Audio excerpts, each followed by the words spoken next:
Did you know 95% of kids with gender dysphoria grow out of it if they're allowed to go through puberty? The fact that this has been withheld from us is the greatest scandal of our time. You heard that right.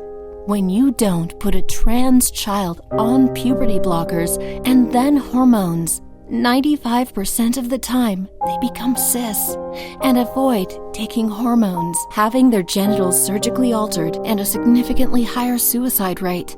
This is trans erasure. That's right.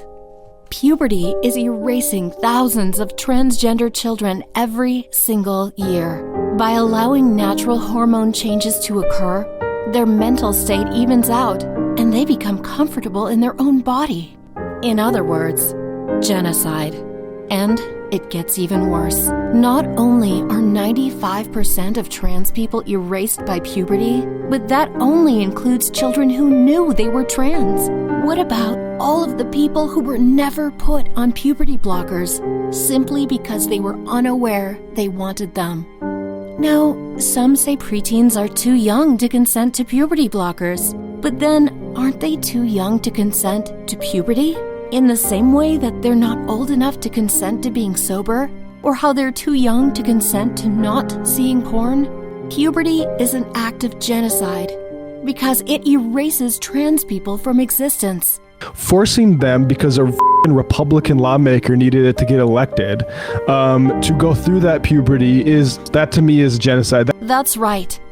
Genocide is when you develop the ability to spread your genes.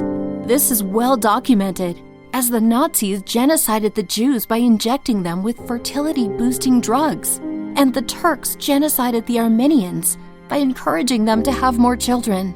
Slavery is when you pay people, and lobotomies boost your IQ. As bleak as this all might seem, there's hope.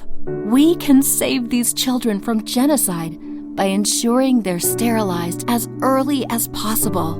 After all, if children can't consent to puberty, they can't consent to the brain patterns that make them not want to be trans.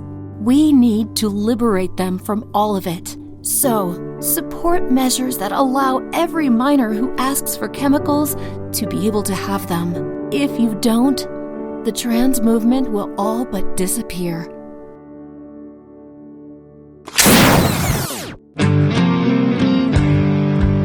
I'm bad to the bone. Bad! If you prayed more, you'd be good! Looking for you, there's Hollow! Hollow's the #1 Christian prayer app in the U.S. and the #1 Catholic app in the world! It helps you pray, meditate, and sleep better! Wake up to a gospel reading and reflection by biblical scholar Jeff Gabbins! Work alongside Gregorian chant and Catholic lo-fi! And fall asleep at night to a Bible story read by people like Mario Lopez and Jonathan Rourney! If you use the link hollow.com/freedomtunes, you'll get an extended 3-month trial! Free! Hollow! Say your prayers!